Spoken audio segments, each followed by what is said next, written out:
네, 오늘 제가 그 교재 나눠드렸죠? 그거는 이제 지난번 거기다가 다음에 꽂아 놓으시면 되겠어요. 그 호직기스라고 그러죠? 그 스테이프로 이렇게 안 하는 것이 제일 좋죠? 넘기실 때 제가 그 생각을 했었어요. 아, 이거 불편하시겠다. 그런데 한 번 하고 나니까 다시 빼면 또 무료 그냥 했으니까 다음부터는 안 하고 내가 또 이렇게 페이퍼 클립에다가 또 해다 드리겠습니다. 그러니까 다 빼실 거란 말이에요. 네, 그래서 죄송합니다. 자, 그러면 자, 오늘 지금 우리가 무엇을 우리가 공부하고 있냐면 계시에 대해서 계시에 대해서 우리가 지금 이제 그 종교 기원에 대해서 종교 기원에 들어가서 이제 우리가 공부를 했고, 그 다음에 모범적인 대안은 뭐냐? 하나님의 계시다. 첫째 계시는 하나님께서 존재하시고, 그 다음에 하나님께서 계시하시는 자신을 나타내시는 것이 바로 두 가지 요소다 그랬어요.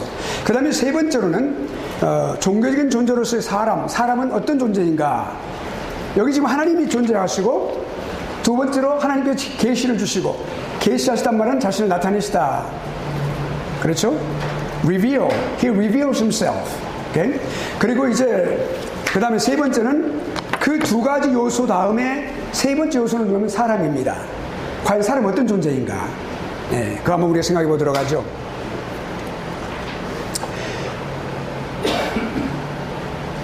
그러니까 종교라고 하는 것은 하나님께서 우리 인간을 만드실 때 하나님의 형상으로 만드셨죠? 근데 그 형상으로 만든 그 사람, 바로 하나님의 형상인 사람의 본성, 그 본성의 그 본질적인 속성과 함께 있어요.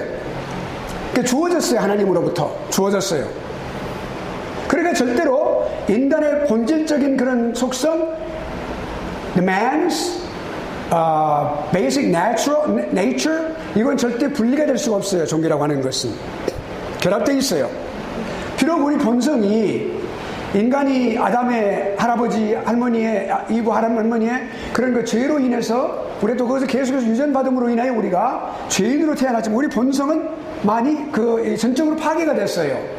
네, 그렇지만 거기에 종교적인 씨앗은 그대로 남아 있는 거예요. 하나님께 심어 주셨기 때문에 언젠가는 그것이 회복될 수 있는 날을 기다리게 되는 거죠. 그러니까 절대로 그렇게 있기 때문에 모든 사람들이 종교의 그런 그 보편적인 종교에 그게 영향을 받고 그리고 힘을 가지고 그 사람의 삶을 주관하면서 인도하며 나아가게 되는 것이죠. 종교와 인간의 관계는 그렇다는 것이죠. 그러니까 우리 안에, 사람 안에 종교적인 성향, 그것을 칼빈은 뭐라고 말하냐면 the seed of religion. 다시 말씀드리면 종교의 씨앗이라 이렇게 말을 하는 것이죠. 심겨져 있어요. 선언적으로 주어져 있어요. 하나님으로부터. 예. 왜 그러냐면 하나님을 숨겨야 만드는 그런 존재이기 때문에 그것은 지워지지 않는다고 말입니다. 후배되었지만 지워지지 않는다고 말입니다. 그러니까 그렇게 그것이 있음으로 해서 무엇을 알아요? 하나님에 대해서 이렇게 인식하고 알 수 있는 그런 잠재적인 능력을 갖고 있단 말이에요. 우리 인간이. 네. 그 부패되어 있기 때문에 하나님과 직접 연결 안 되었을 때는 일반적인 어떤 그런 자연적인 것을 숨기게 되어 있어요. 다른 것을 우상적으로 숨기게 되어 있지만 그것이 잘못 왜곡된 방향으로 되어 있지만 그거 존재하고 있단 말이에요. 그게. 자, 그런데 이러한 인간 안에 숨겨진 이런 종교의 씨앗, 그러면 인간의 그 본질에 관해서 그 어떤 인간의 존재에 대해서 우리 이제 철학은 이렇게 이제 연구를 많이 했어요. 이제 어떠냐 철학적인 연구를 한 것을 보자. 그러면 종교라고 하는 것이 본질적으로 참 고유한 것이냐? 사람의 본성과 함께 주어진 것이냐라는 질문이 있단 말이에요. 이것을 캐기 위해서 철학은 노력을 많이 했어요. 그런데 그 질문 외에 그 반대편 질문은 뭐냐면, 오케이, 그럼 인간이 그것이 아니고 원래부터 종교적인 씨앗이 주어져서 인간이 그런 종교적인 존재가 아니고 인간은 원래 태어날 때 미천한 존재로 태어났단 말이죠. 완전하지 못한 동물과 같은 존재로 태어났다. 미개한 존재로 태어났는데 그로부터 점점 진화해서 어떤 종교적인 그 존재로 이렇게 발전해 갔는가, 이런 질문을 하게 되는 철학적인 질문이 바로 그것이란 말이에요. 그렇다면 철학은 어떻게 답변합니까? 처음부터 사람은 이렇게 사람이 아니고 형상으로 이렇게 진화되었다 이렇게 말을 하는데, 자 그렇다면 자 질문 한번 봅시다. 해봅시다. 좀 더 구체적으로 인간은 처음부터 사람인가? 인간은 그러면 사람은 처음부터 사람인가? 그리고 하나님의 형상으로 지음을 받는 사람인가? 존재인가? 그 질문이 나온단 말이에요. 그리고 하나님의 어떤 그런 하나님의 손에 의해서 특별하게 지음을 받은 존재인가? 그걸 우리가 권속이라고 말하면 family of God이에요. 하나님의 family, 가족인가? 권속인가 말이죠. 그러면 자 그렇다면은 사람이 그렇게 하나님은 특별하게 형상으로 지음을 받았기 때문에 우리 사람은 종교적인 존재냐라고 하는 물어볼 수 있단 말이에요.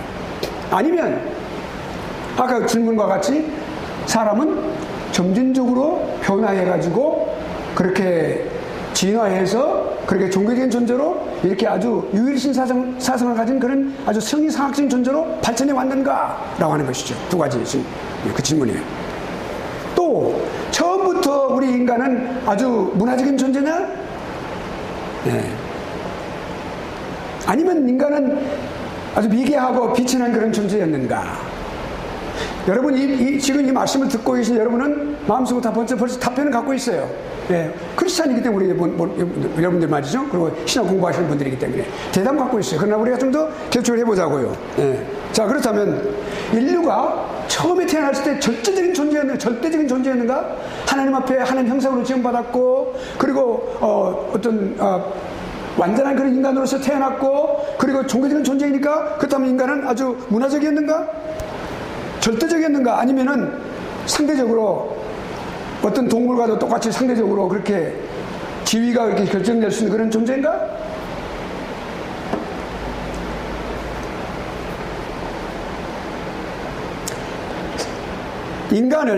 그러니까 인간을 말할 때 우리 종교를 생각하게 되는데 종교와 사람과의 관계죠. 그러면 종교를 인간의 어떤 본질적인 요소와 그렇게 가치, 요소로, 그러니까 종교가 인간의 본질적인 요소로 그렇게 인식하고 있는 사람은 반드시 인간은 뭐라고요?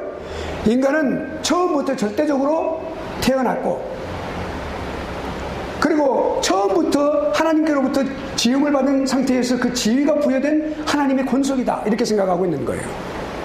그리고 종교적인 성향을 가진 사람이다 이렇게 그걸 깨닫고 생각하는 거예요.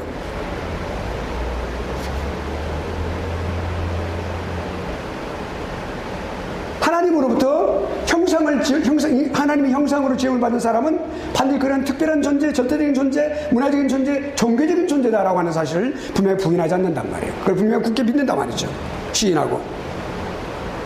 그러니까 인간은 처음부터 종교적인 존재라고 말입니다. 미개한 인간이 점점 진화되는 과정에서 종교란 것이 탄생되어가지고 그것이 첨가되어가지고 종교적인 존재가 된 게 아니라고 말입니다. 처음부터 인간은 종교적인 존재예요. 하나님을 섬기는 사람들이었어요, 사실. 처음부터 하나님께서 우리 인간에게 주신 언약이 있었어요. 그것이 타락하기 전에 주시는 언약이 행위 언약입니다. 너희들이 에덴 동산에 있는 저 모든 것은 너희들 다 먹고 다 소유할 것이다. 그리고 저 안에 있는 저 생명나무만큼 건드리지 마라. 그 과일은. 그 너희들이 많이 먹으면 그건 너희들이 죽으리라 그래서 하나님께서 사망을 선고하는 거예요. 그것은 행위 언약이에요. 너희들이 그걸 지킬 때 너희들은 영원한 생명, 영생이 있을 것이다. 영원한 복을 누릴 것이다. 너희들이 참전 그대로 너희 살 것이다. 그러나 그걸 반대로 했을 때 그건 너희들에게 멸망이 있을 것이다. 사망은 그 멸망입니다. 하나님과 영원한 분리를 말하는 것이죠. 그러니까 우리가 비록 아담과 이브가 범죄함으로 인하여 우리의 모든 인간의 본질, 그런 본성, 우리의 종교의 씨앗 이런 것들이 부패가 돼서 완전히 전적으로 부패됐다 그랬어요. 그러니까 완전히 머리끝부터 발끝까지요. 모든 인류가 다 전체적으로 모두 인류, 우리 개인 여러분 머리에서부터 발가락에서 발톱까지 다 전부 다 우리 심령 내부 모든 거 다 영혼 육체가 다 전부 영육이 다 전부가 전적으로 부패했다고 말입니다. 그렇지만 그런 가운데서도 분명히 우리는 인류는 여전히 하나님의 사람이에요. 하나님과 관계를 갖고 있는 사람들이란 말이에요. 그렇죠? 그것이 부인될 수 없는 거라고 말입니다.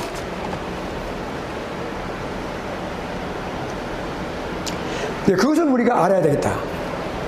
그러니까 자 여기 보면은 우리 안에 무엇이 있냐면 하나님의 객관적인 계시가 하나님의 객관적인 그러니까 우리가 객관적인 종교를 말할 때 하나님의 계시라고 말했죠. 지난번에 배웠죠? 그럼 객관적인 종교는 뭡니까? 하나님의 계시예요. 하나님께서 자신을 우리에게 보여주시는 거란 말이죠. 그 객관적인 계시가 우리에게 들어왔을 때 주관적인 종교가 생기는 거예요. 주관적인 종교가 뭐냐면 하나님의 그 계시를 받고 우리 안에 믿음이 발생하는 거예요. 우리가 웅종하는 거예요. 그것이니까 반드시 종교는 객관적인 종교와 주관적인 것이 합하면서 완전한 종교가 이루어지는 거란 말이에요. 그렇다면 우리 안에 본성적으로 신적인 것은 하나님의 그 놀라우신 역사와 존재하심을 이렇게 분별할 수 있는 그런 본성의 어떤 능력과 습성 같은 거 이런 것이 있어야 이 말이에요. 우리에게 주어졌어요. 그렇게 여기까지 이해하시겠어요? 그러니까 우리가 말할 때 신학적으로 이제 좀 더 신학적인 그 단어를 가지고 말할 때 첫째 우리가 지식의 외적인 원리와 내적인 원리가 있어요. 지식의 외적인 원리, 우리가 지식의 외적인 원리는 뭐냐면 계시를 말합니다. 하나님께서 우리에게 외적으로 주셨어요. 딴 데서 이렇게 다른 나라에서 별나라에서 온 것이 아니라 하나님께서 우리에게 주셨어요. 그것이 외적인 원리라 그래요. 지식의 원리라 그래요. 그 다음에 내적인 것은 뭐냐? 내적인 것은 우리로 하여금 하나님 존재하심과 하나님께 주신 그 말씀에 대해서, 계시에 대해서 그것을 알 수 있도록, 그리고 하나님을 찾아 나갈 수 있도록 웅종할 수 있는 그런 내적인 것을 인도하시는 성령 하나님이 계신단 말이에요. 그 성령 하나님이 곧 우리의 내적인 진리를 말하는 거예요. 내적인 지식의 원리라고 그러겠어요. 네. external principle of knowledge, 이걸 외적인 진리라고 말하고 곧 하나님의 계시를 말하는 것이고, 내적인 것은 internal. 네. the internal principle of knowledge. 그러니까 그것은 내적 인식의 원리라고 말이죠. 네. 반드시 그 두 가지가 반드시 연관이 되어 있는 것이에요. 하나님은 처음부터 지음을 받을 때부터 하나님과 관계가 되어 있었어요. 형상으로 지음을 받았고, 그렇죠? 그리고 하나님께서 자신을 사람에게 계시하셨어요. 다 나타내셨어요. 계속해서. time to time, 계속해서. continually, 계속해서. consistently, 일관성 있게. 그리고 우리 인간은 하나님을 알게 되었고, 그 하나님을 섬기고, 그리고 사랑하게 된 것이죠. 이렇게 이와 같이 참된 종교라는 건 뭘 말하냐면 외적인 지식과 내적인 지식, 곧 원리, 이 원리가 함께 조화를 이루어야만 참된 종교가 됩니다. 그래서 기독교가 참된 종교가 되는 것입니다. 네. 일반 종교가, 이방 종교가 참된 종교가 아닌 이유는 뭐냐면 그들은 외적인 원리, 즉 계시가 참 하나님으로부터 온 거 아니었어요. 그 많은 이방 종교들이 자연으로부터 있는 일반적인 계시를 자기 계시를 삼고 살아가는 거예요. 그래서 잘못됐죠. 그걸 갖다가 내면에서 그걸 갖다 거기에 응종하는 거. 주관적인 것은 되어 있으나 객관적인 것은 처음부터 출발 잘못되어 있어. 그래서 이방 종교는 참된 종교가 될 수가 없는, 참된 종교가 될 수 있는 요소를 갖고 있지 못하다.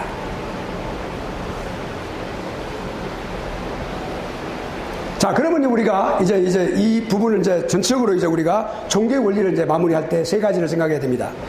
네. 그 뭐냐면 첫째로 하나님께서 이성적인 피조물들에게 성경을 받기 위해서 뭘 했어요? 종교가 존재한다.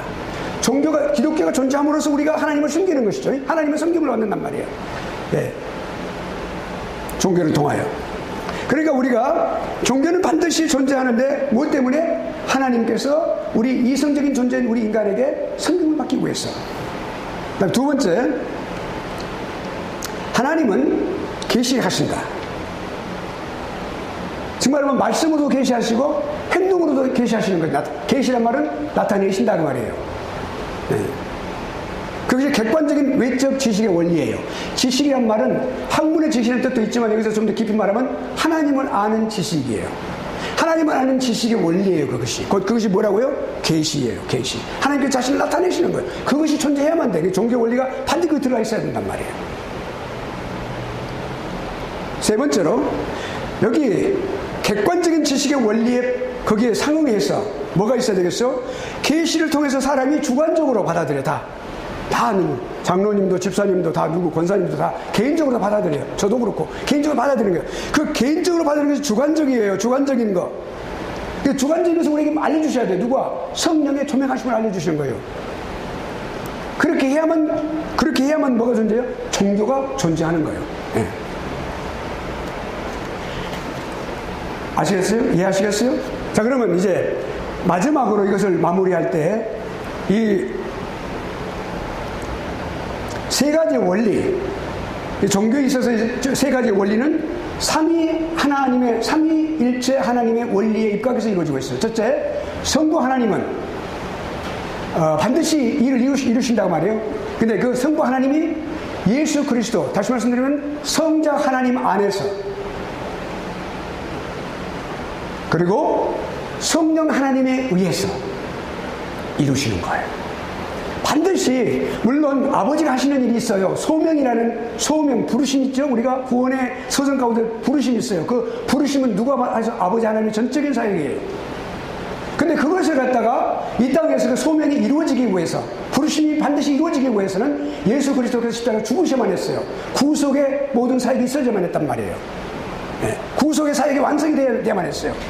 그것이 성자 안에서 이루어지는 거거든. 그런데 그것을 완성된 객관적인 객관적인 속죄 사역이 이루어졌는데 그것이 반드시 우리 인간에게 있어서 그 구원이 이루어지려면 누가 일을 하셔야 돼요? 성령 하나님이 우리에게 유용한 사역으로, 다시 말하면 거부할 수 없는 사역으로 성령 하나님께 다가오셔서 우리로 하여금 예수 그리스도를 믿게 한다고 말이에요.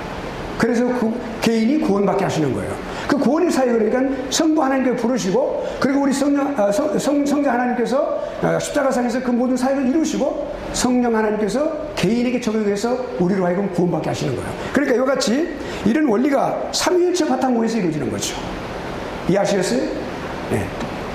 여기까지 우리가 이제 종교의 원리에 대해서 공부를 했습니다. 네.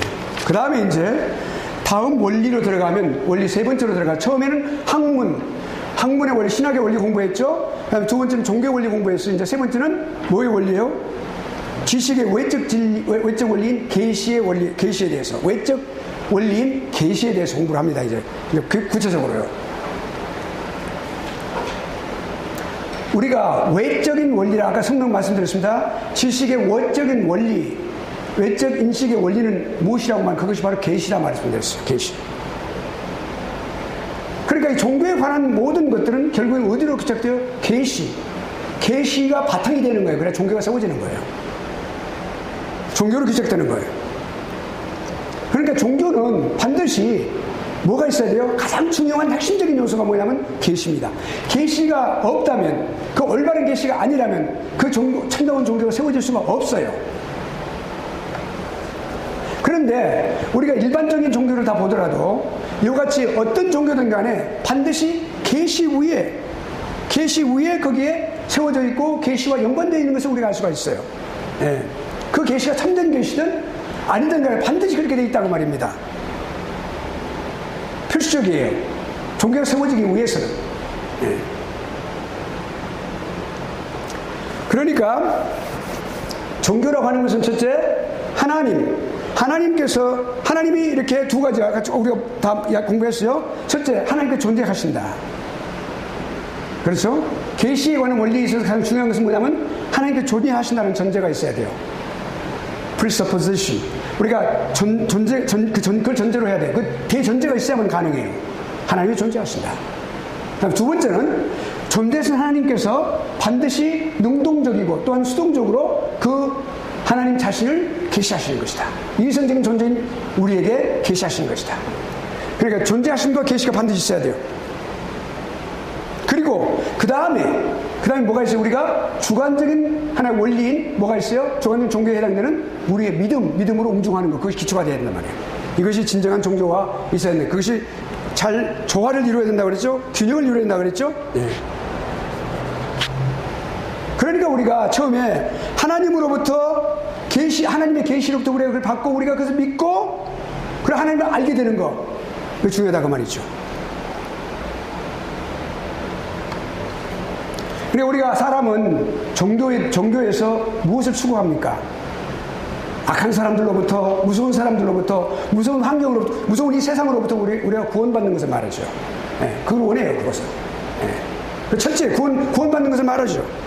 그것을 현실적이든 아니면 영원한 내시적이든 그 상관없어요, 그것은. 사람들은 그렇다고 말입니다. 그러니까. 사람이 현실을 우리 객관적으로 할 때 그렇게 보는 것이죠. 예. 그리고 최고의 선을 추구하는 거예요. 무엇이 최고의 선이 뭐냐? 지선이 뭐냐? 가장 최고의 선이 무엇이냐? 그 추구하는 게 형의 상징 가장 최고의 선을 추구하는 것이죠. 예. 성경은 선한 사람과 악한 사람을 늘 비교 말씀하고 계시죠. 복된 사람과 악한 사람을 늘 비교하고 계시죠. 예. 그 선을 추구하는 사람이에요. 시편 2편도 마찬가지죠. 예.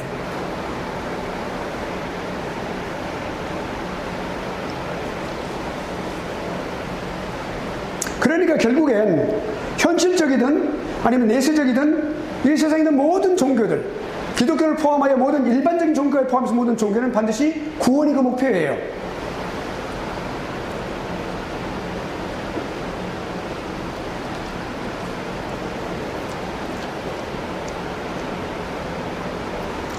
그들이 가르치는 것 자체도 구원에 관한 거예요.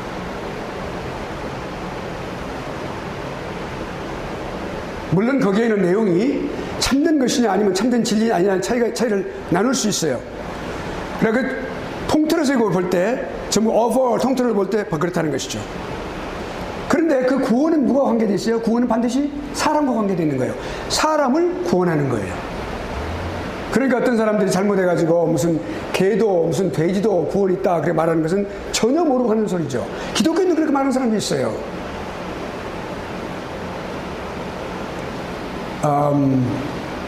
아마 교황이 그런 말을 한 것 같은 생각이 드는데 언젠가 그렇게 했다는 생각이 들 수 있어요. 자, 아무튼 자, 우리 한번 질문을 한번 생각해 보죠. 퀘스천 1은 뭐냐? 그러면 구원이 가장 중요한 성경의 문제다. 그리고 강권이다. 그리고 궁극적인 문제다. The primary matter. 네. 그것이 뭐냐? 그게 뭐냐? 그 구원이에요, 여러분. 그렇다면 구원을 위해서 우리는 그 무엇을 해야 되는가? 네. 구원을 위해서 우리는 무엇을 해야 되는가? 여러분 생각이 나죠? 이스라엘 백성들이 그 지도자들이 물었어요. 무엇을 해야만 합니까? 그랬어요. 그러니까는 너희들이 무엇을 하는 것이 아니라 나를 보내신 이를 믿는 것이다. 그랬어요. 믿음을 말했죠? 그 믿음이 여기서 이제 우리가 답변을 얻을 수 있는 거예요. 이제 이게 지금. 네. 무엇을 해야만 하냐? 네. 자, 그렇다면 우리가 종교 뭐예요?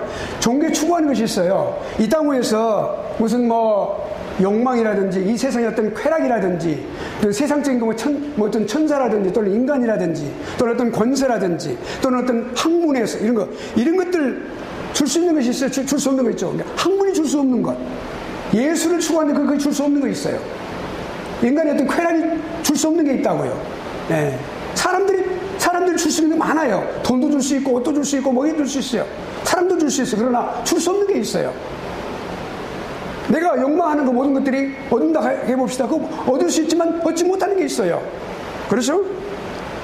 온 세상을 살고 있는 지구, 우주가 다 모든 거 우리가 아름다운 하늘과 땅 그리고 모든 거 공기 이런 것 다 줄 수 있어요. 생명을 살아가게 해요. 그러나 줄 수 없는 게 있다고요. 그 줄 수 없는 것을 사람들은 어디서 추구하고 있어요? 종교에 추구한다고.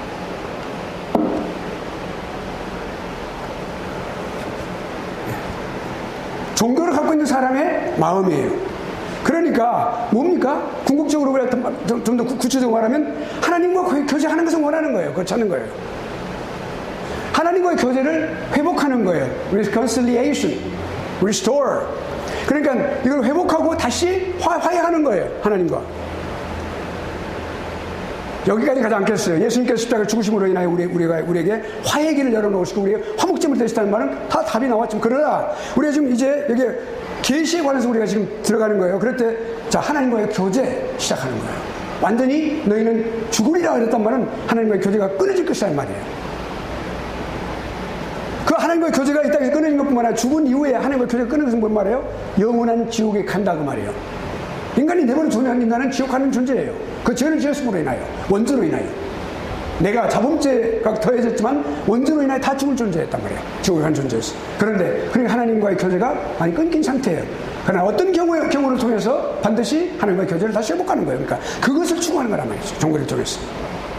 그리고 새롭게 교제를 회복할 뿐만 아니라 그 교제를 통하여 더 마음에 평강과 기쁨, 즐거움, 즐거움, 기쁨. 그리고 가장 중요한 선물이 뭡니까? 영생. 추구하는 것이 바로 그거란 말이에요. 종교를 통해서.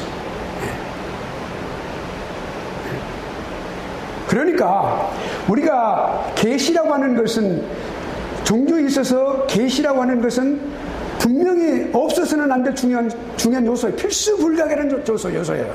종교 그럼 반드시 뭐가 있어야 돼요? 계시가 있어야 돼. 계시 없는 종교는 종교가 아니에요. 그러니까 계시가 없으면 종교도 없다.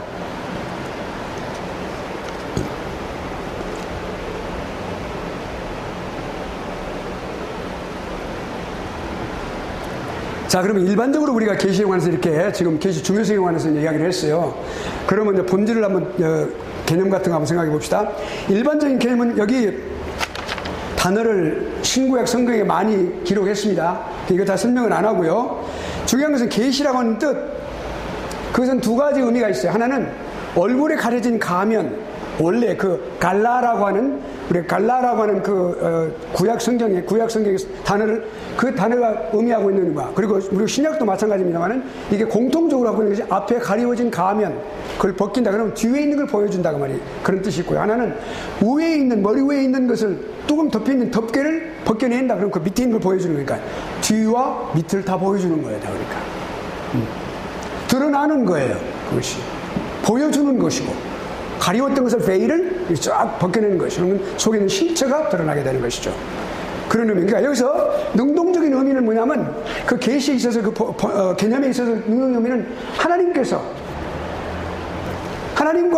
그 피조물과의 관계를 형성하실 때 중요한 건 뭐냐면 자신에 대해서 진리되는 그 모든 것들을 전달하시는 거예요.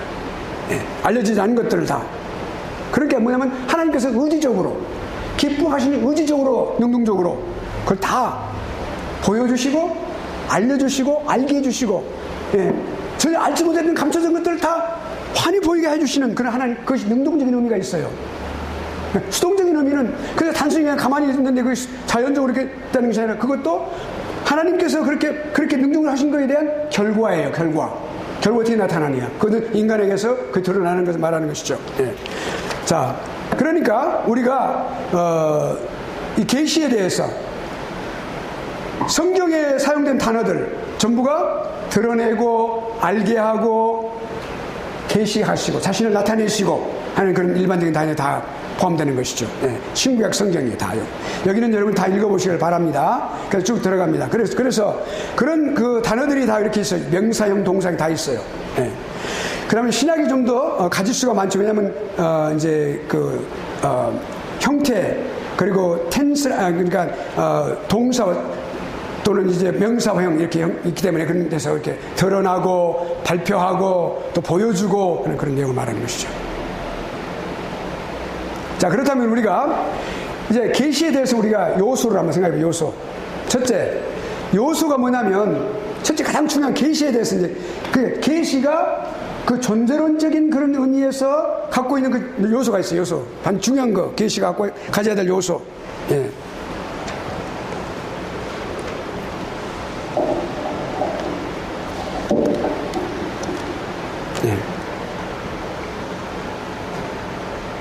자, 첫째는 하나님 자신을, 그리고 하나님 자신을 알려주실 때 모든 진리를 능동적으로 알게 하시고 알려주시고, 그리고 이렇게 선전하시고, 그리고 우리에게 감춰진 모든 암흑과 같은 것들을 다 전부 하나님께서 다 보여주시는 그런 하나님이 계신다. 하나님의 존재예요. 그 존재론적인 의미예요. 그러니까 하나님 존재하신다.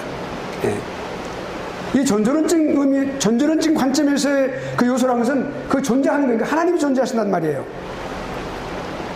또 그 다음에 여기 계시와 관련된 중요한 것이 뭐냐면 암흑과 같은 세상이었어요. 몰라요. 우리 창세기 11장까지 보면은요, 인간의 암흑 세상을 말하고 있죠. 여러 가지. 그래서 사람들이 곳곳에서 가끔 한 세대가 여호와 하나님 이름 불렀더라 그랬지만 거의 대부분이 암흑 세계였어요. 그러니까 타락한 이후에 이스라엘을 선택하시기 전까지 이 세상을 통치하고 계실 때, 이 온 세상을. 예. 그러니까, 그런데, 그때부터 하나님께서 무엇을 보여주세요? 어떤 특별한 사건, 어떤 사실. 예. 그런 사건이 결국 어디, 가장 큰 사건이 어떤 것이에요? 예수 그리스도께서 나타나신 십자가, 이 세상에 태어나시고, 탄생하시고, 그리고 십자가 죽으심을 말하는 거예요. 그리고 부활까지 하시는 걸 말하는 거예요. 그런 모든 것들 사건들이 있어야 돼요. 그렇죠? 그런 사건들이 있어요. 그러니까 하나님의 계시가 있어야만 알려질 수 있는 것들이 있어요. 그건 전부 하나님 계시가 아니고서는 알려질 수 없는 거예요. 사람들이 알 수가 없는 거예요. 그 당시 헤롯이 뭐라고 그랬어요? 헤롯이 오케이 동방박사도 오니까 너희가 나에게 가서 알려주라 그랬어요. 그 사람 몰라요. 아무개 사람이니까. 근데 하나님 누구에게 알려줬어요? 목자들에게. 하나님이 택한 사람들에게. 그게 알려지기 전까지 모르는 거예요. 또 알려졌다 해도 알 수 있는 사람은 모르는 거예요. 예수님께서 오셔서 비유로 많이 말씀하셨죠? 그러니까 왜 비유로 말씀을 여쭤보니까 너희 외에는 그들은 모르게 하고 있는 것이다. 너희들만 알게 하고 있는 것이다. 그랬어요. 쉽게 말씀드리면. 파라프레이스 하는 말이죠. 예. 그러니까 이와 같이 그런 어떤 진리, 사건, 사실들 이런 것이 반드시 존재한다고 말이에요. 있어요. 예. 계시에는. 이 성경 66권의 성경은 우리가 볼 때 내가 이것 때문에 글씨 쓰지 못합니다. 그래서 여기 좀 묶여있는 몸이 돼가지고 그래서 오케이 괜찮아요. 그런데 이 성경은 1445년 또는 1446년이라는 말도 있죠. 1445년 지난번에 말씀드렸어요. 거기부터 시작해가지고 여기 예수 그리스도께서 신약 그 모든 행적과 말씀을 기록한 것까지 해서 약 한 96년까지 보면 1500년이에요. 중간사를 포함해서 중간사 하나님의 역사 속에 들어가니까 약 40명의 저자들이 다 있어요. 그런 이 말씀 이것도 뭐예요? 하나의 사실이에요. 사실. 사건이 기록된 거예요. 놀라운 것들이죠. 네. 이와 같이 놀라운 하나님의 역사를 기록한 말씀 책이 있어요? 없어요. 이것을 알고 깨달은 사람은 그걸 알 수 있다고. 그렇죠? 여러분과 저만 알 수 있는 거예요. 그렇다면 우리가 장차 또 알 수 있는 사람들이 또 선택받은 사람들이 나오겠죠. 계속해서. 이미 선택되었으니까 그 사람들이 또 이렇게 예수님 앞에 나오겠죠. 예. 그런 것들이 다 이렇게. 예. 그런 사건들이 있다는 것 사실을 전제로 계시는. 성경은 특별 계시를 구체화한 가장 중요한 대표가 되는 책입니다. 이것이. 이 말씀이. 그러니까 특별 계시를 구체화한 것이에요. 성경은. 그런 사건들이 있어요. 사실들이 있단 말이에요. 이게. 예. 1500년 동안 그 선지자를 통하여 사도들을 통하여 계속해서 외치시고 말씀하시고 죽임을 당하면서까지 그렇게 했단 말이에요. 기록하게 하셨어요. 그 다음에 세 번째 누가 있어요? 객관적으로 하나님께서 계시를 주시죠. 인격적인 하나님 계시고 그 하나님께서 그리고 이렇게 어떤 그 알리지 않는 사실을 알게 하는 어떤 사건 사실들이 있었어요. 그런데 거기에 그 다음에 누가 있어요? 그것을 받는 사람이 있어야 될 거 아닙니까? 받는 존재가 있어야 될 거 아닙니까? 하나님은 그냥 우주한테 그냥 쫙 던져서 이렇게 하신 게 아니라 반드시 구체적인 그 대상이 있단 말이에요. 그 다음에 이성적인 존재예요. 그냥 단순한 어떤 동물이 아니고 우리를 갖다 무슨 고등동물이라고 표현하는데 그것은 유물론적인 사상이에요. 그것은 잘못된 표현이에요. 고등동물이 아니에요. 우리는. 네. 인간이죠. 이성적인 존재죠. 다른 동물들은 이성이 없어요. 그냥 고등동물이라고 말할 수 없어요. 우리는. 그러니까 잘못된 개념이죠. 그렇다면 자 뭐예요? 그 이성적인 존재? 이성적인 리선을 갖고 있어요. 이성적으로 판단하고 생각하고 그 다음에 의지를 갖고 있고 이걸 어떻게 할 것인가 거기에 분석하고 이런 능력이 있어 우리 인간에게는. 그걸 어디서 할 수 있어요? 아담에게서 할 수 있어요. 아담이 하나님께서 아담에게 모든 생물들을 다 끌어오셨어요. 어떻게 이름을 짓나 보시게 하시라고 그랬죠. 그렇죠? 네. 그러니까 거기서 이 아담의 놀라운 슈퍼 컴퓨터 몇천 배, 몇만 배 되는 그런 놀라운 그런 능력으로 모든 동물의 이름을 다 붙였어요. 놀랍잖아요. 가르치는 것도 없어요. 하나님께서 그냥 선언적으로 주신 거예요. 그게. 그 이성을 주신 거예요. 그렇게. 예. 하나님께서 하나님 형상으로 지음을 받았어요. 그렇게. 예. 그 타락 전이에요. 얼마나 우수한 존재입니까? 그것이 이성적인 존재라는 아주 분명한, 그리고 교육을 받을 수 있는 교육적인 존재라는 사실을 보여주는 거란 말이에요. 그 후예들이 여러분과 저란 말입니다.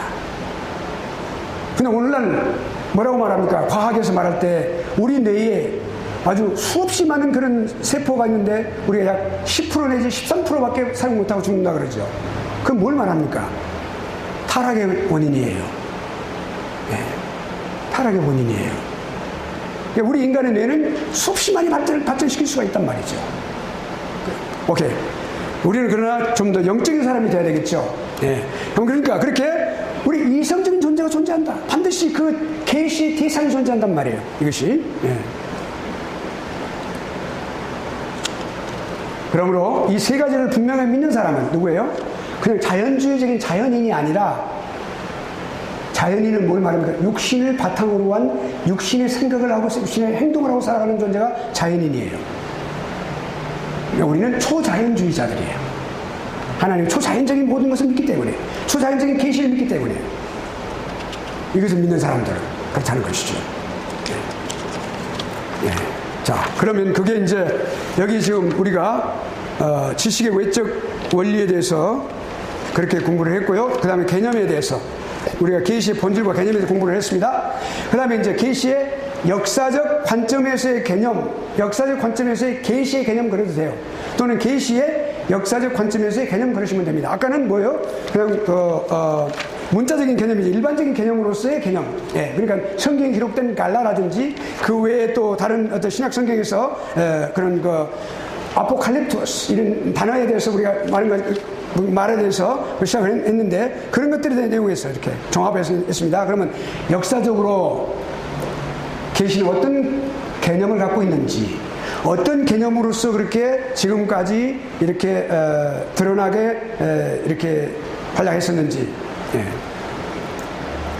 메일리는, 여기 메일리라고 하는 학자는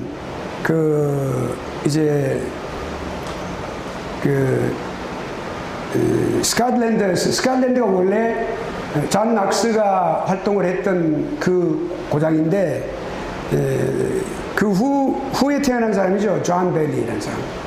이 사람이 이제 The Idea of Revelation in Recent Thought라고 해서 근대 사상의 사상에서의 계시의 어떤 개념 이런 뜻이겠죠. 근데 그것을 책을 많이 썼어요, 이분도. 근데 그것을 이렇게 네 시대로 나누어 가지고 역사적으로 그렇게 상당히 일목요연하게 잘 분류를 했어요. 그래서 우리 이제 교과서 저자 중에 하나인 루이스 벌코프 박사가 그걸 이제 인용해가지고 지금 이렇게 한 것인데요. 한번 봅시다.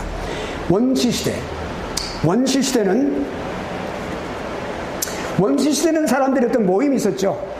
전통적인 모임, 족속들이 모이는 그 족속들, 주민, 그러니까 한 족속들, 트라이브라고 말하죠. 그 사람들이 갖고 있는 어떤 그런 카스튬이 있어요. 이렇게 모이는 거. 우리가 이제 어딥니까? 브레이크는, 보면은 거기에 이렇게 인디안촌이 있었죠? 인디안촌이 있어요, 거기에. 인디안 살고 있던 사람 족적이 남아있는데, 거기에 인디안 족속들이 모여 앉아서 이렇게 회의를 하고 집회를 하던 장소가 있어요. 돌 무덤 같이 돌이 전부가 다 이렇게 다 있는데요, 거기에. 그랜드 캐니언에 가면 있어. 오른쪽으로 쭉 가면 말이죠. 거기 탑 가기 전에 오른쪽에. 타워도 그게 인디안들 만드는데 그 오른쪽에 있어요. 거기 박물관에 있어요. 그래서 제가 가봤는데, 거기 아주 크진 않아요. 여기 절반 정도 되는 건데, 이렇게. 그러나 거기에 그 족속들이 말이야, 트라이브가 딱 모여가지고 이렇게 회의를 하고 했던 제사를 드렸던 미팅, 집회를 가졌던, 오늘날 말하는 집회예요. 집회를 가졌던 장소. 원시인들은요, 이와 같이, 원시라고 요즘, 이렇게 원래 먼 세대에 살았던 사람들은 그렇게 서로 모여가지고 전통적으로 모여서 그렇게 하는데, 거기서 자기의 어떤, 소원을 말한다든지, 자기의 어떤 그런 충족감을 거기서 갖고 문제 해결을 봤다고 말해요. 그러니까. 오늘날도 지금도 집회를 우리가 하고 있어요. 예배를 드리는 집회. 함께 모여서. 그렇게 공동적인 생활을 했다고 말이에요. 영위를 했다고 말이죠. 예. 예, 그런 어떤 모임에서 상당히 관점을 두고 그렇게 활동을 했다고 볼 수가 있어요.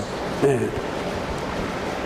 그리고 거기서 이제 어떤 전통적인 어떤 그런 모임에서 거기서 나온 결론이라든지 밝혀진 어떤 그 예언이라든지 이런 것들은 상당히 신뢰를 했어요. 왜냐하면 그 중에 이제 그 영험하다고 우리가 말하는 그런 어떤 그 영적인 사람, 영적인 어떤 선배 또는 그 원로 이런 사람들이 거기서 그 당시는 우리가 예수 그리스도를 믿는 우리가 이같이 유일신이 아니기 때문에 God예요. 신들이 주는 그런 여러 가지 신들이 주는 그런 어떤 그 예언과 그런 계시를 갖다 그들이 해석을 해가지고 그걸 했기 때문에 상당히 그것을 그 원로들이 했기 때문에 거기에 대해서 신뢰감을 갖고 그걸 믿었어요. 그렇게.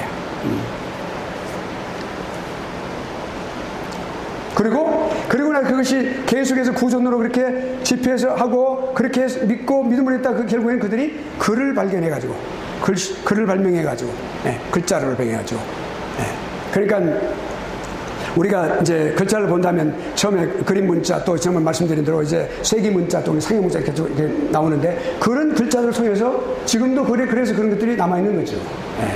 많은 것은 아니지만 또 비를 세우고 말이죠.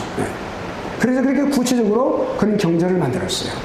그러니까 상당히 예를 들어서 뭐 일반 종교 가운데서 불교 가운데서 그런 어떤 그 8만 대장경 같은 것은 그런 것은 아주 구체적인 그런 문자가 예를 들어서 한자라면 상형 문자가 초기 문자인데 그걸 발전해가지고 뜻글자로 발전해가지고 그 한자가 많이 발전된 상태에서 기록한 것이다 말입니다. 상당히 발전된 문화에서 기록된 걸 볼 수가 있죠. 그런 것들이 우리가 원시시대에 있었다는 사실을 우리가 볼 수가 있어요. 물론 그건 중세시대에 해당이 되겠습니다만은 그렇게 됐어요. 그리고 이제 그 나름대로 그 사람들이 그렇게 글자를 해가지고 경전도 기록을 했다.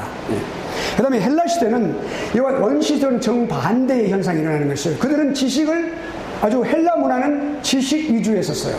헬라 문화 그러면 지식이에요.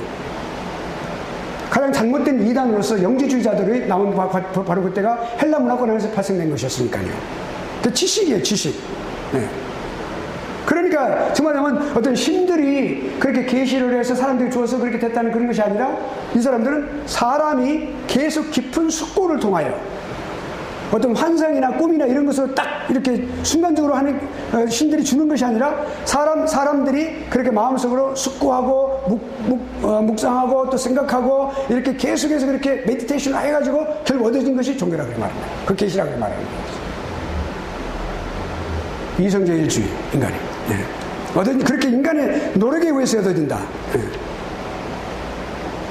그리고 이제 하나님과 자연을 하나다 그랬어요. 그러니까 인격적인 하나님을 인격이 없는 자연에 몰입시켜서 그렇게 하나 이렇게 합의를 시켜버렸어요.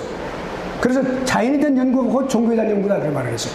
자연제일주의, 그러니까 자연주의자들이 많이 있다는 사실을 우리가 알 수가 있어요. 그 다음에 이제 헬라시대 그렇게 됐죠. 이것이 역사 속에서 우리가 자꾸 이렇게 반복된 것을 볼 수가 있어요. 17세기 후반까지 기독교 시대예요.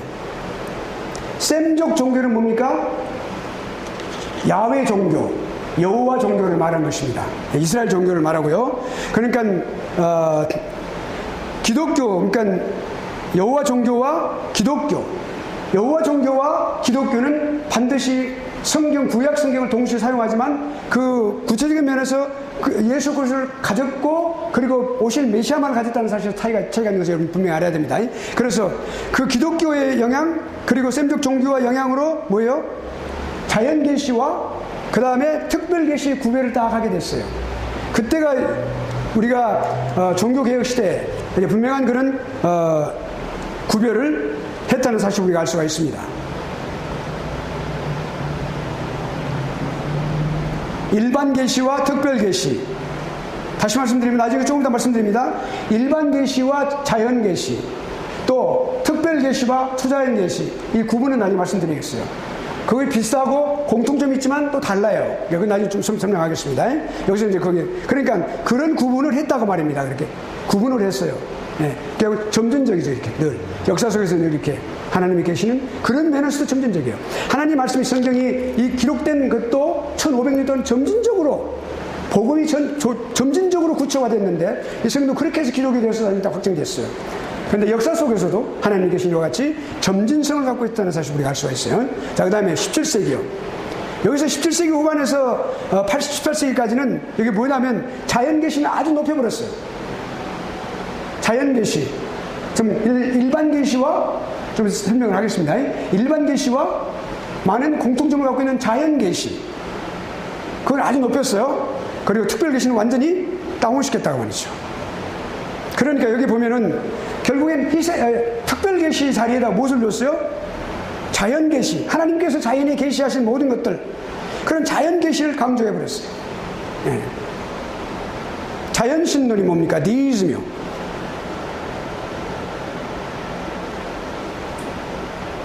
자연 종교라고 하는 것은 계시 종교, 우리 기독교가 무슨 종교죠? 계시 종교예요. 근데 그 계시 종교와 완전히 정반대되는 개념이에요. 자연 종교라고 하는 것은. 네. 그러니까 하나님께서 계시고 하나님께서 주심으로 인하여 우리 기독교가 생겼어요. 기독교가 존재하고 있고 그렇게 했는데, 이거는 자연, 완전히, 그러니까 이 인격적인 하나님을 부인하는 거예요. 계시도 부인하고 또 기적도 부인하는 겁니다. 다시 우리 이적도 부인하는 거예요. 그러니까 정말 인격적인 신을 믿지 않는 자연을 믿는 종교, 자연신론 또는 이신론이라고 말을 해요. 그 다음에 합리주의, 여기는 이성제일주의입니다. 반드시 우리 그 인간이 이성에 바탕을 두고 있어요. 우리 인간이 인성, 논리적으로만 생각하는 거예요. 그러니까 완전히 신앙과 정반대되는 것이죠. 네. 그것이 그런 어떤 이론 또는 그런 사상이 아주 두각을 나타내고 그리고 발전을 했던 그런 때였어요. 그러니까 그런 사고방식이요. 그러니까 첫째로 뭡니까? 우리 인간에게 그들이 주장하는 것은 뭐냐면, 우리 인간에게 있어서는 자연의 빛만 가지면 된다. 자연의 빛이 뭐예요? 자연에 드러나는 모든 여러 가지 현상들, 빛나는 모든 것들, 그것이 곧 자연의 빛, 그것이 자연 계시를 말하는데, 자연에 드러나는 것들이면 다 된다. 거기 다른 건 필요 없다. 자연의 빛, the light of nature라고 말한단 말이죠. 네. 충분하다 이렇게 말하는 것이죠. 네.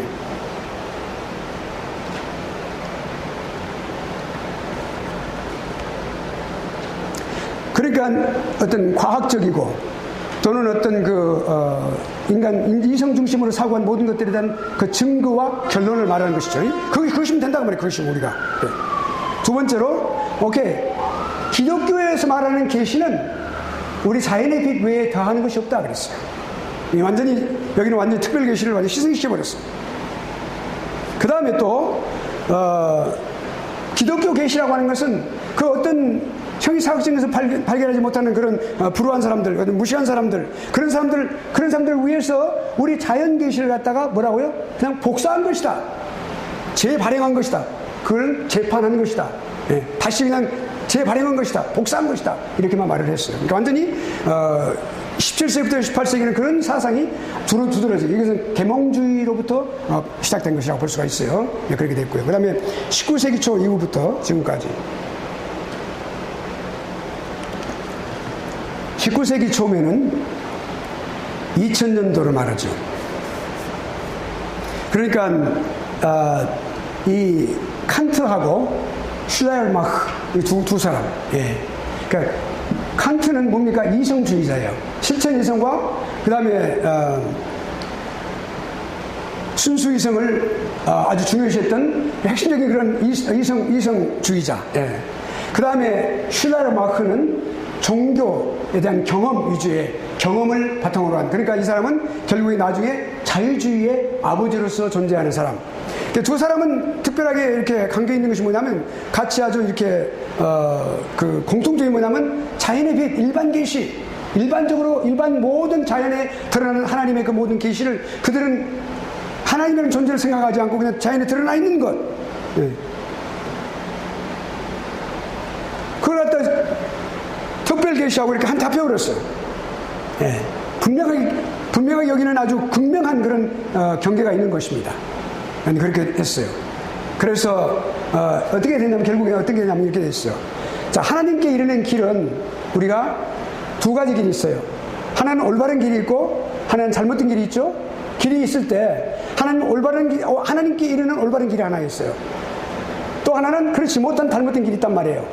그런데 이 사람들은 하나님에 대한 하나님이 이르는 길, 기독교와 이런 그 특별 계시와 자연의 빛깔로 합해가지고 이거는 한 길이다. 자기들이 말하는 다른 길. 그러니까 우리가 객관적으로 볼 때 하나님께 이르지 못하는 길에다가 딱 포함시켜서 두 개의 다른 종류의 길이다라고 말을 했어요. 완전히 다른 길인데도 불구하고 한 가지 길에 두 가지 종류가 존재한다라고 말하고 있어요. 이 길로도 가고 저기도 갈 수 있다. 결국엔 뭐예요? 특별 계시도 하나님께 이르지 못하는 길로 인도하면 결과가 가져왔다 이 말이죠. 칸트와 슐레르마크. 네.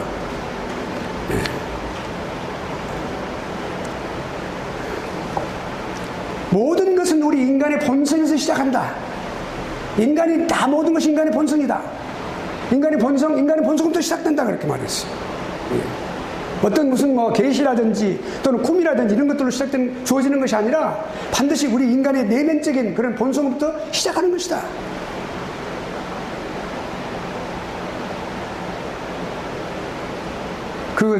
제가 고등학교 때 이제 통학을 좀 한 적이 있었어요. 제가 학교가 이제 광주에 있었는데 송정리라고 약 12km 떨어지면서 기차로 통학을 합니다. 근데 이제 고등학교 때인데 앉아서 이렇게 이제 있는데 어떤 신사가 키가 아주 작고 굉장히 부유한 그런 옷을 입고 제가 볼 때 그 당시 고등학교 때 딱 저한테 와가지고 물어보는 거예요. 뭐 우주는 어떻고 이렇게 막 물어보는 거예요. 그러면서 결국 저한테 하는 이야기가 뭐냐면 모든 것은 우리의 마음으로부터 시작되는 것이라네. 다 그렇게 하는 거예요. 그리고 다 이야기 하고 나서 저는 별로 저에게 그게 들어오지 않았어요. 그런데 그렇게 말하면 자기 명함을 딱 주는 이렇게 뭘 하나 주는 이렇게 카드 하나 주는 거예요. 근데 원광대학교 아주 높은 분이에요. 그분이 이제 총장 밑에 있는 분인데 그래서 원광대학교는 불교인데 딱 생각을 했어요. 그 나중에 있으니까 원광대학생으로부터 저에게 편지가 오는 거예요. 이렇게 편지가 몇 개 와서 전혀 답변 안 했어요. 자, 지금 내가 뭐 이야기를 합니까? 다른 일반 종교들이 잘못된 하나님 앞에 가는 길을 알지 못하는 종교들은 이같이 모든 것이 우주도 내 마음으로 시작된다고 말을 해요. 여기 칸트도 마찬가지예요. 슐레르마크도 마찬가지예요. 이성 중심의 생각이에요. 우리가 이걸 생각해 볼 때 우리가 신학을 하는 사람으로서 가만히 한번 생각해 볼 필요가 있어요.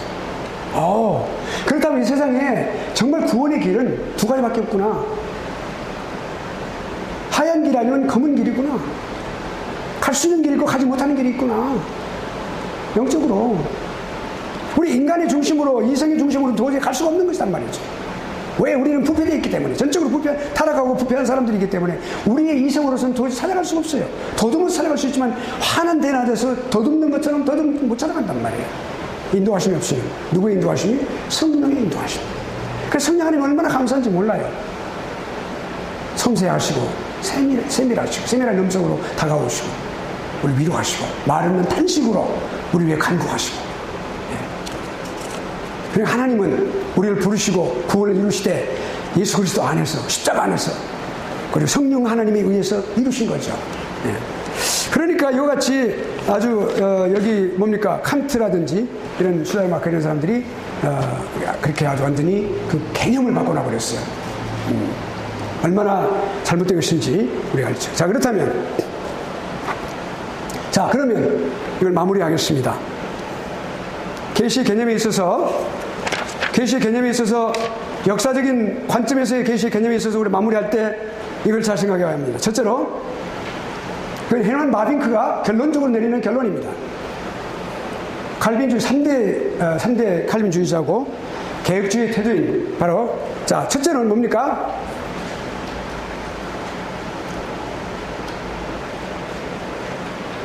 여기 중요한 것은 뭐냐면 우리가 그러니까 기독교 신앙 고백, 예수 그리스도가 나의 유일하신 구주다 라고 고백하는 사람들, 그 사람들이 믿는 것은 이겁니다. 계시라고 하는 것은 내가 어떻게 설정하고 만들고 결정하는 것이 아니라 내가 계시가 무엇이다라고 정의하고 그걸 만들어내는 것이 아니라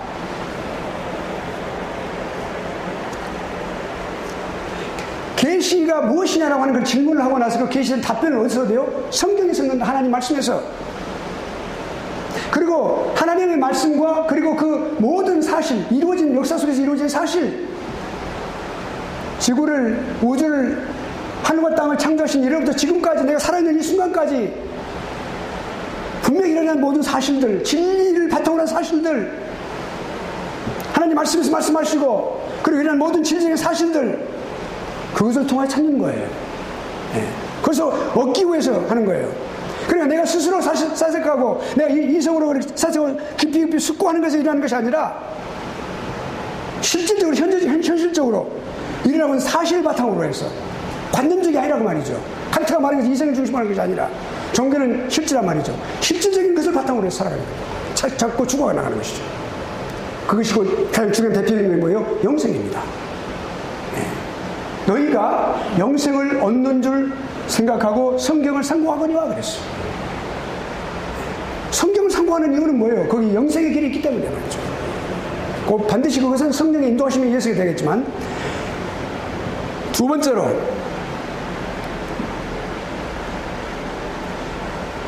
하나님께서 무엇을 말씀하시는가? 하나님께서 그 무슨 말씀하시는가? 내가 결정하는 게 아니란 말이에요. 내가 결정하지 않아요. 내가 결정하는 것이 아니라, 오케이, 하나님께서 그 말씀 속에서 무슨 말씀을 하시는가? 경청하는 사람이에요. 귀를 기울이고 순종하고 따라가는 사람이란 말이죠. 이것이 계시의 개념을 올바르게 갖는 사람들이 하는 행동이고, 또한 역사 속에 일어났던 모든 것에 대한 결론적인 그런 개념입니다. 그러니까 첫째로 내가 결정하는 것이 아니라, 내가 계시가 무엇이냐 결정하는 것이 아니라 뭐예요? 하나님께서 그렇게 주신 것, 하나님의 말씀에서 찾는다고 말이죠. 그리고 실제로 일어난 실제적인 사실, 예수 그리스도가 십자가상에 죽으신 2000년의 일은 엄연한 사실이라고 말이죠. 부인할 수 없는 사실이라고 말이죠. 수없이 많은 사람들이 받고 부활하신 것은. 그리고 그들이 보았기 때문에 그들의 삶이 다 바꿔졌어요. 열두자들이 순교하고. 왜? 그 사실을 바탕으로 했기 때문에. 기독교는 그래서 생명의 종교라고 말이죠. 그걸 추구하는 거예요. 추구하는 거란 말이죠. 두 번째는 다시 말씀드립니다. 내가 어떤 계시가 무엇이다? 오케이, 뭐 어떻게 계시하셨다? 내가 결정하는 게 아니란 말이에요. 다만 그 말씀에서 찾고 그 말씀에서 무엇을 말씀하시는가? 계시로 주어진 그 말씀에서 무엇을 말씀하시는가? 이것을 내가 귀를 기울이는 것이다. 이거 올바른 살아가는 방식이겠죠? 네, 그렇다는 말입니다. 여기까지 질문 있습니까? 네, 지금 설명하신 대로 일반적인 계시와 특별 계시라고 활용하는데, 일반 계시는 자연 계시라고 하는데 그걸 같이 성경 맥락을 가지고 있는 것 같습니다. 공통점이 있고 다른 점도 있어요. 그건 이제 지금 이제 일반 계시, 특별 계시 지금 들어가는데 굉장히 질문을 아주 앞서가는 질문을 하셨어요. 그렇게 아주 그 설명 질문이 있다고 그러는데, 그런데 조금만 참으시면 아주 자세하게 알게 됩니다. 네, 오케이. 내가 좀 더 말씀드린다고 그랬죠? 여기 이제 일반 계시와 특별 계시에서 우리가 일반 계시, 특별 계시, 그리고 자연 계시와 초자연 계시 이렇게 나누는데, 좀 더 쉽게 말씀드리면 처음에 계시를 구분할 때 자연 계시와 초자연 계시를 구분을 했었어요. 초기 기독교 때, 그러니까 초대교회 때 그 학자들이 또 교부들이. 그러나 세월이 지나면서 성경적으로 볼 때 그게 많은 반드시 자연 계시는 초자연적인 그런 요소를 많이 갖고 있었다. 그건 구분이 안 되는 경우가 많고요. 그래서 오케이, 초자연 계시라 하더라도 자연적인 요소가 많이 있다는 것을 알게 됐어요. 그것을 지향하고, 그걸 전혀 안 쓴다는 게 아니라 지향하고 일반 계시와 특별 계시로 구분을 했어요. 그러면서도 그 자연 계시와 초자연 계시를 전혀 무시하지 않고 그것을 개념을 그대로 쓰기는 하지만, 그러나 구분을 원칙적으로 할 때는 일반 계시와 특별 계시를 하고 있습니다. 지금은. 아시겠죠? 네, 그러니까 그건 이제 우리가 특성상 그런 특성들이 있었어요. 그러니까 그걸 우리가 봅시다. 보겠습니다. 자, 계시에 있어서 일반 계시, 특별 계시, 자연 계시, 초자연 계시, 이런 개념의 차이점을 우리가 먼저 한번 생각해 볼 필요가 있겠죠? 네. 자, 일반 계시와 특별 계시 구분. 자, 일반 계시는 그러니까 창조로부터 시작돼요. 그 창조를 뭐라고 말하면, 창조에 나타난 하나님의 계시를 창조 계시라고 그래요. Revelation of Creation, 그렇게 말한단 말이죠. 그러니까 창조 계시라고 말해요. 그러니까 창조 때부터 창조된 모든 자연, 창조 때부터 시작돼가지고 그 모든 창조된 이 모든 자연이죠. 하늘과 땅 모든 것 다 있죠. 그런 자연을 통해서 주어졌어요. 그러니까 모든 사람들에게 그게 드러나는 거예요. 보여지는 거예요. 이렇게. 일반 계시는 자연 속에 드러난 하나님의 계시를 말하는 것입니다. 아시겠어요? 네. 그리고 이제 또 이제 특별 계시는 다시 말씀드리면 하나님의 그 특별한 계시를 통해 가지고 초자연적인 분야에게 주어졌기 때문에 반드시 그걸 받는 대상은 제한되어 있어요. 일반 계시는 모든 사람들이 다 누릴 수 있어요. 일반 계시는. 네, 그러니까 우리가 믿지 않는 사람이나 믿는 사람이나 다 모두가 하늘과 땅과 공기를 취할 수 있고 그거를 느낄 수 있고 다 볼 수 있어요. 그리고 이 세상 살아갈 때 밥 먹고 하는 거, 일하고 또 모든 잠적하는 모든 것도 집을 지니고 살아가는 거, 장처에 살고 살아가는 모든 거, 다 모든 거 다 누릴 수 있어요. 일반 계시에 해당되는 거예요. 특별 계시는 반드시 어떤 거가 있냐면 인간의 구원과 관계되는데 그 구원을 위하여 특별 계시를 주셨는데 그 특별 계시는 그래서 제한적이다. 모든 사람들이 적용이 되는 것은 아니다. 자, 그 다음에 제한적이다. 제한적인 범위 안에서 나타나는 것이죠. 네, 그 다음에 일반 계시. 창조를 바탕으로 하는 것입니다. 일반 계시는 창조. 그러니까 하나님께서 이 천지를 창조하시니라 그 말이었어요. 천지라면 하늘과 땅의 모든 이 우주의 모든 것들을 다 포함하는 거예요. 물론 그 당시 그러니까 개괄적으로 말씀하실 때 나중에 제6일까지 인간을 창조할 때가 모든 걸 다 창조의 모든 것들 다 모든 걸 말하는 것이죠. 네. 창조의 자연적인 것을 창조 때부터 자연에 나타나는 하나님의 계시가 일반 계시라고 하죠. 예, 오케이. 그러니까 자 일반 계시 이렇게 일반 계시라고 하는 것은 뭐냐면 결국 대상이 누구냐면 봅시다. 일반 계시 대상은 누구에게 줬어요? 사람에게 줬어요. 모든 사람에게. 그러니까 우리 사람들은 이렇게 죄를 지었기 때문에 그 인간의 본성이 많이 부패해지고 타락했기 때문에 부패해졌죠. 그럼에도 불구하고 모든 사람들이 일반 계시는 다 볼 수 있어요. 다 모든 사람이 주어졌기 때문에 다 볼 수 있어요. 그 일반 계시의 특징입니다. 그런데 특별 계시라고 하는 것은 창조, 원래적인 창조, 그러니까 기원으로서의 창조, the origin of everything. 모든 것으로부터 창조, 그 기원으로서의 창조가 아니라 재창조. 새롭게 거듭남을 말하는 것입니다. 새롭게 사람이 다시 거듭남을 말하는 것이에요. 그 새로운 재창조와 관계되어 있기 때문에 뭐예요? 그 반드시 구원함을 받는, 그러니까 구속을 바탕으로 해서 하는 사람들을 그런 그 대상으로 하기 때문에 영적인 사람만이 할 수 있어요. 특별 계시. 아시겠죠? 그러니까 아무에게나 이 특별 계시는 주어진 것이 아니다. 하나님 말씀을 다 읽지만은 읽는 사람이 있어요. 읽고 이해하는 사람이 있어요. 근데 전혀 이해 못하는 사람이 있단 말이에요.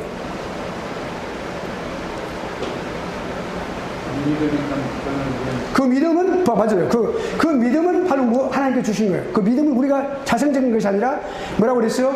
믿음의 주요 온전케 하시는 이인 주 예수를 바라보자 그랬어요. 거기서 뭐라고 그랬어요? 믿음의 주라고 그랬어요. 믿음의 주, 믿음의 창조자예요. 믿음을 수여하시는 분이에요. 믿음을 주시는 분이에요. 그러니까 믿음은 누가 줘요? 하나님께서 우리에게 주시는 거예요. 그러니까 우리에게 주시면 받는 거예요. 그러니까 믿음은 누구나 다 모든 사람이 갖는 게 아니라고 그랬어요. 그러니까 이건 너무 감사하고 우리가 그걸 볼 때 겸손하게 되죠. 나 같은 죄인을 말이죠.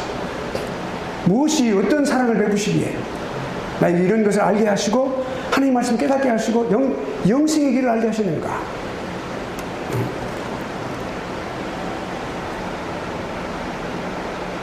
자, 일반 계시가 원래 자연적인 것을 포함하고 있어요. 원래가 이 자연에 있으니까 그렇죠. 자연적인 것이가 다. 그런데도 거기에 초자연적인 것이 그가 포함이 되어 있어요. 뭐냐면 창조 자체를 보면은 초자연적인 것이에요. 창조는 자연을 창조하신 거지만은 거기에 초자연적인 하나님의 역사가 들어 있어요. 그래서 그런 요소를 갖고 있고 또 우리가 예를 들어서 이제 특별 계시의 경우에 이런 어떤 특별 계시도 자연적인 것을 많이 갖고 있어요. 다 예를 든다면 우리가 레이기에 보면은 성막에 관한 것이 성막에 관한 여러 가지 많이들이 많이 나와 있어요. 네.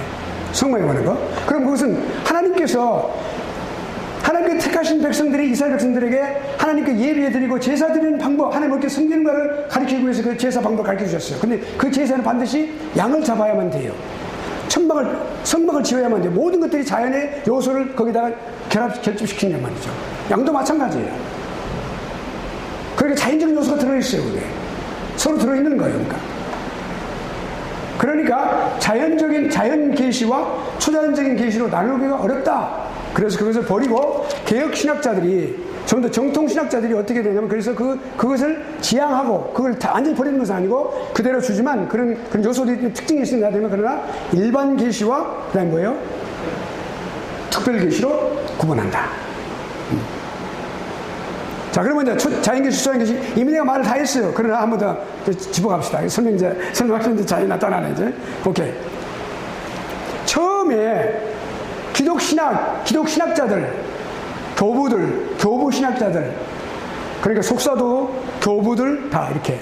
그 중에 가장 한 대표 든다면 터툴리안 같은 경우는 삼위일체라는 말을 처음 만드신 분이에요.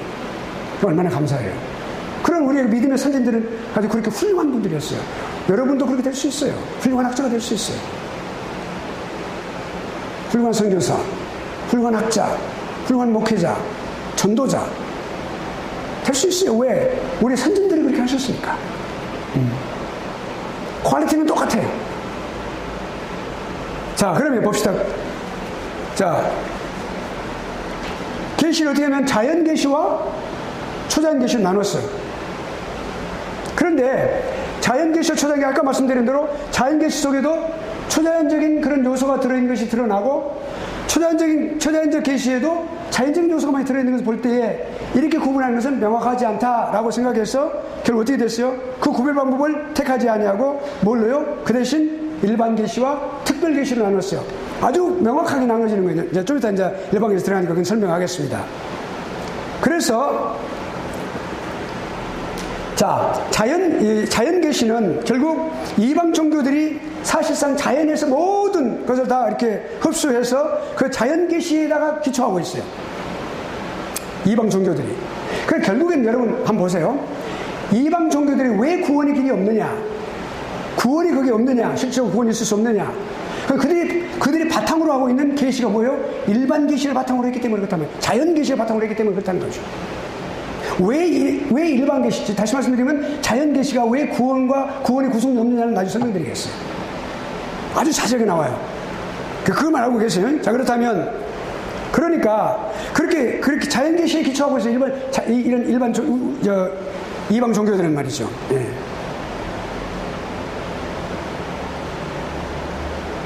그리고 또 하나는 우리 이제 인간들이 원래 창조될 때 하나님과의 이렇게 직접적인 그런 관계와 그리고 교통을 하는 그런 존재로 태어났어요. 그런데 인간이 이렇게 사람이 죄를 지음으로 인하여, 아담이 죄를 지음으로 인하여 그때부터 우리 인간은 하나님과 단절된 상태였어요. 이걸 한번 그려드려야 되겠어요.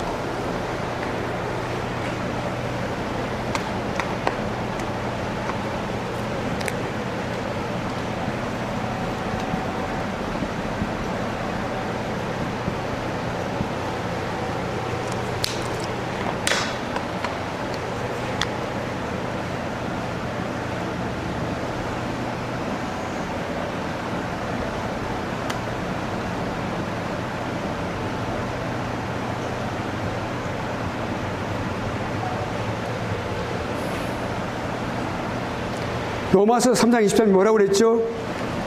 인간이 죄를 범하였으면 하나님 영광에 이르지 못하더니. 그러면 인간이 한번 죄를 지어서 죄책을 가진 존재로서 인간이 살아갈 때 요거는 되죠? 그거는 이렇게. 이게 멀어지니까 나도 이상하네. 그러니까 역사를 보면 말이죠. 철학의 역사가, 철학사가 그걸 말해줘요. 인간은 하나님의 영광에 이르기 위해서 사실은 무진장애를 썼어요. 아주 수없이 많은 노력을 했고, 노력하고 또 그 존재가 과연 무엇인지 존재론적으로 규명하기 위해서 노력을 많이 했어요. 결국엔 철학의 오늘날의 대답은 무엇입니까? 허무하고 대답이 없다. 없어요. 그런데 아무튼 그러니까 결국엔 철학은 인간 학문에 가서 가장 상위에 있는 학문이라고 볼 수가 있죠. 우리 학문으로 본다면. 신약을 빼고 말이죠. 그런데 그렇게 돼 있어요. 그래, 그건 당연해요. 왜냐하면 하나님의 영광을 이루지 못한단 말은 하나님으로부터 조명을 받지 못해. 이해할 수 없어. 인간의 이성 자체로서는 삶으로 옳고 그런 것을 그렇게 이렇게 구분할 수가 없어요. 진리와 비진리를 구분할 수 없어. 의와 불의를 구분할 수 없어요. 그거 할 수 없는 거예요. 그러니까 결국엔 이 죄 문제를 해결해야만 돼. 그러니까 인간의 생각으로는 도저히 해결할 수 없어요. 하나님은 하나님 방식대로 했어요. 하나님은 사랑하는 동생 예수 그리스도를 보내셨어. 이 죄를 완전히 죄값을 다 당하셨어, 혼자. 죽으심으로 인하여 그 피를 흘리시고 죽으심으로써. 그러니까 죄가 사해졌다. 사라져버렸어요. 용서받은 죄로서. 그러니까 하나님의 은혜를 우리가 다 받을 수가 있는 거예요. 그렇죠? 인간이 하나님께 예배드리면서 살아갈 수 있는 기쁨과 이거 상호 아름다운 교제가 이루어지는 거예요. 교통이 이루어지는 거예요.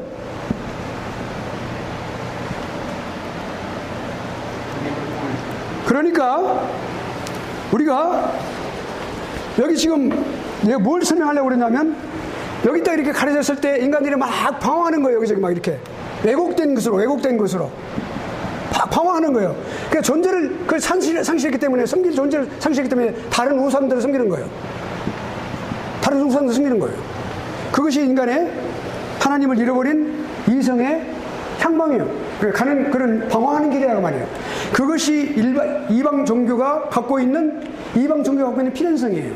구원에 이르지 못하면서 그 초자연적인 것을 왜곡되게 그걸 저기다 적용시키고 있다고 말이에요. 그러니까 그것이 초자연 계시가 왜곡되게 이방 종교에서는 왜곡되게 적용되고 있다는 것을 내가 말씀드리기 위해서 그런 것입니다.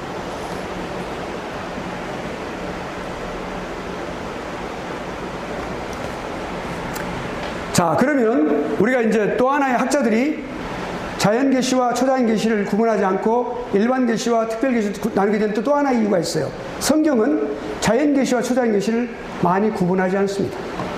구분하여 기록하지 않았다고.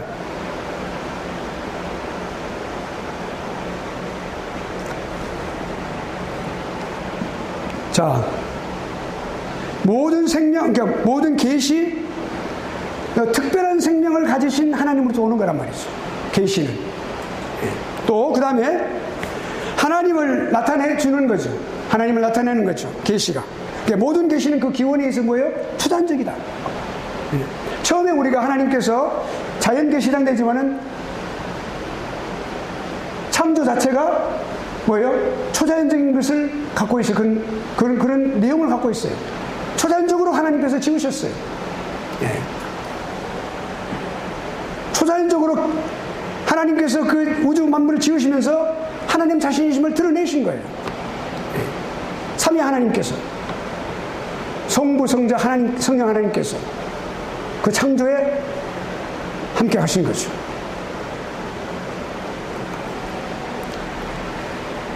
그러니까 사실은 우리가 본다면 자연에 나타나는 모든 것들도 지금 우리가 볼 때 자연적인 것이라고 말하지만 그 원래 오리진부터 생각해 본다면 초자연적인 것이 사실 출발했다고 볼 수가 있죠.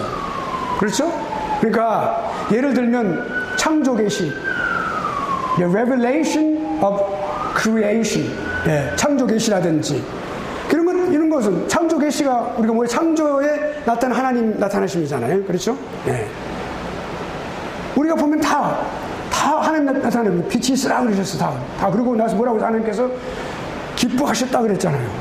하나님 그게 존재하신 거예요.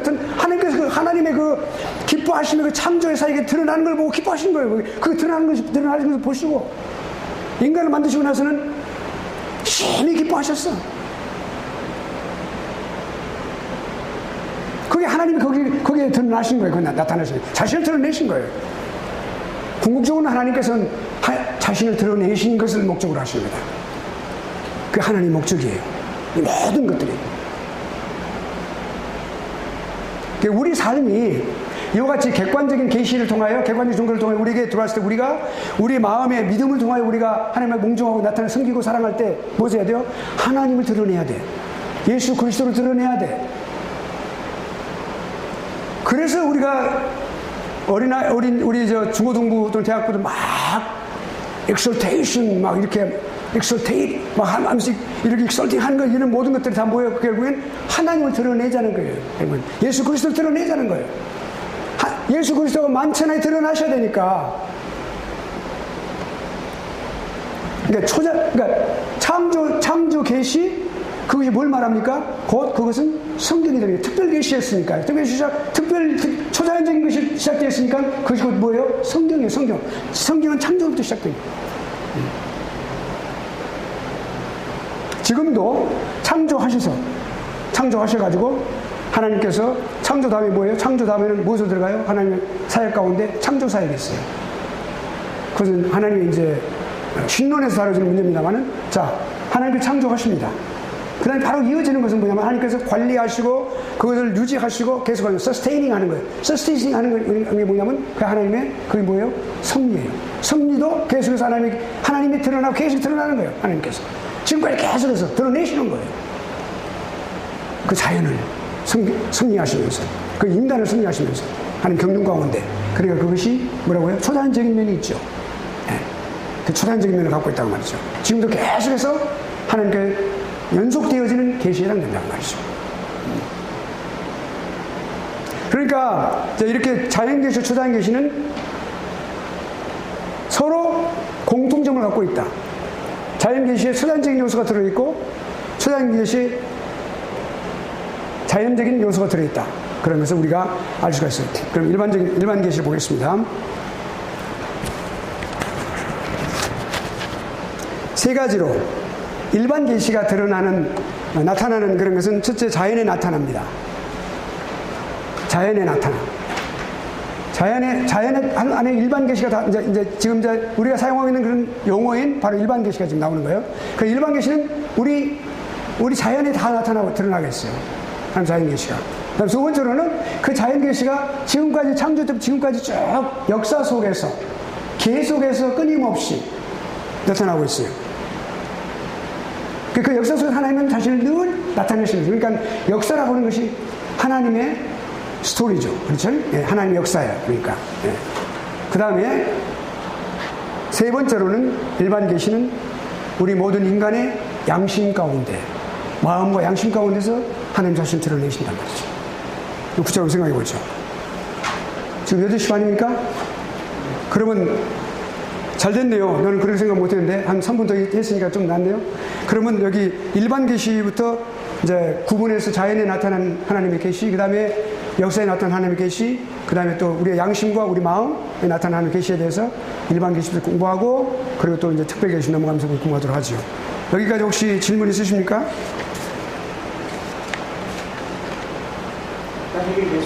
네, 다 해결됐어? 오케이. 다 답변 얻으셨어? 이제 특별 계시 공부해봐야죠, 이제. 그런데 이제 중요한 것은 일반 계시는 그렇게 다 나타나지만, 두 가지 면을 갖고 있어요. 첫째는 충분하지 않다. 하나님을 나타내는 데 있어서 충분하지 않다. 그 다시 말씀드리면 구원에 있어서. 두 번째는 그렇지만 매우 중요한 면을 갖고 있다.